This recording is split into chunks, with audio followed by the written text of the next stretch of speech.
साहब श्री हरिनानंद की धरती सिवान से आपका स्वागत। साहब 86 पेज में लिखते हैं, गुरु आचार्य होते हैं, न्यूनतम व्यवस्था में रहकर मनुष्य शिव हो सकता है। जगत गुरु महादेव इसके उदाहरण हैं। आखिर कैसे? गुरु आचार्य होते हैं। आचार्य का मतलब होता है जिसका आचरण अपनाने योग्य हो, जिसके आचरण को देखकर हम आप वैसे ही बनने की कोशिश करें, यही आचार्य का मतलब है। इसलिए गुरु को आचार्य कहा गया कि वो जैसे रहते हैं, उनका जैसा आचरण है वैसा ही हम अपने में उतारें, हम आप ऐसे ही बने। तो गुरु के लिए ये जरूरी है कि गुरु की कथनी और करनी में एक रूपता हो।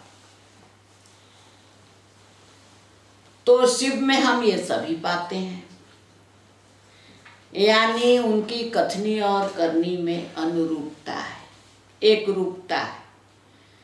वो केवल उपदेश ही नहीं देते हैं, वो स्वयं भी वैसे ही है।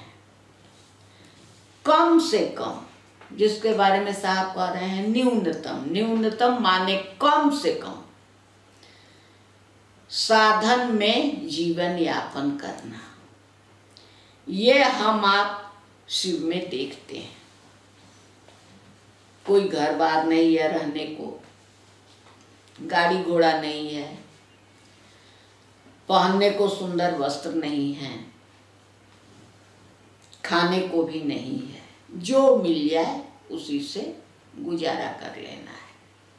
इतना ही नहीं, सांपों को भी गले लगाते हैं। तो ये सब जो आचरण है हमारे आपके गुरु शिव के, यानी गुरु कहते हैं कि कम से कम में आवश्यकता में गुजारा करो। तो जब हम आप गुरु ऐसा कहते हैं, गुरु कहते हैं संतोष धारण करो, गुरु कहते हैं किसी से बैर मत करो, बहुत सारे उपदेश देते हैं गुरु लोग, लेकिन हम आप उनमें कथनी और करनी में एक रूपता नहीं देखते। हमारे गुरु शिव में कथनी और करनी में एक रूपता है। वो कम से कम साधन में जीवन यापन करते हैं, सांपों को भी गले लगाते हैं, भूत प्रेत उनके संगी साथी हैं। तो हम आप उनके आचार को, उनके रहन सहन के ढंग को देखकर सीखते हैं, सीख सकते हैं। यानी वो जो कहते हैं वो करते हैं।